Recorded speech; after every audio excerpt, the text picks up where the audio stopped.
കരുണയുടെ അവസാന മണിക്കൂർ എന്ന പുസ്തകത്തിലെ 4-മത്തെയും 5-മത്തെയും മെസ്സേജുകളാണ് ഇന്ന് ഷെയർ ചെയ്യുന്നത്. 4-മത്തെ മെസ്സേജിലേക്ക് പോകാം. അവനവന്റെ പ്രവൃത്തിക്ക് അനുസരിച്ചുള്ള വിധി. സമയത്തിന്റെ സമാപ്തിയിൽ സംഭവിക്കാനിരിക്കുന്ന അന്ത്യവിധിയിൽ ദൈവകരുണയും എന്നിലൂടെയുള്ള രക്ഷയും നിരസിച്ചതിനാൽ എല്ലാ ദുഷ്ടന്മാരും അനുതപിക്കാത്ത എല്ലാ പാപികളും തങ്ങളുടെ പ്രവൃത്തിക്കനുസൃതം വിധിക്കപ്പെടും. അവർ തങ്ങളുടെ സീമാതീതമായ പാപങ്ങളുടെ പേരിൽ വിധിക്കപ്പെടും.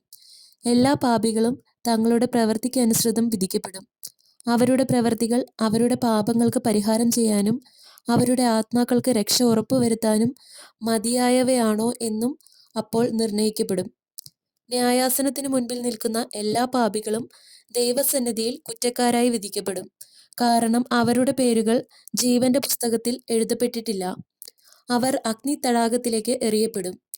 നന്നായി മനസ്സിലാക്കിക്കൊള്ളുക. എന്റെ നാമത്തിൽ ഒരുവന് കൊടുക്കുന്ന ഒരു പാത്രം തണുത്ത വെള്ളത്തിനു പോലും പ്രതിഫലം ലഭിക്കാതിരിക്കുകയില്ല.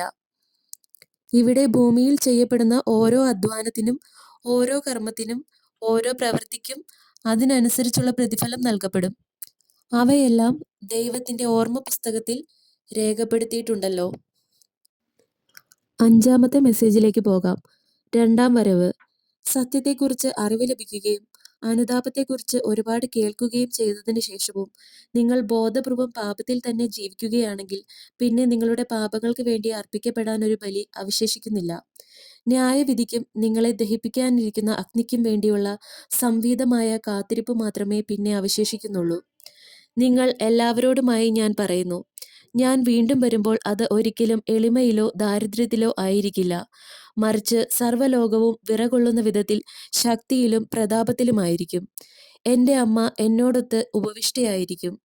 ഇടയൻ ചെമ്മരിയാടുകളെ കോലാടുകളിൽ നിന്ന് എന്നതുപോലെ ഞാൻ ജനതകളെ വേർതിരിക്കും.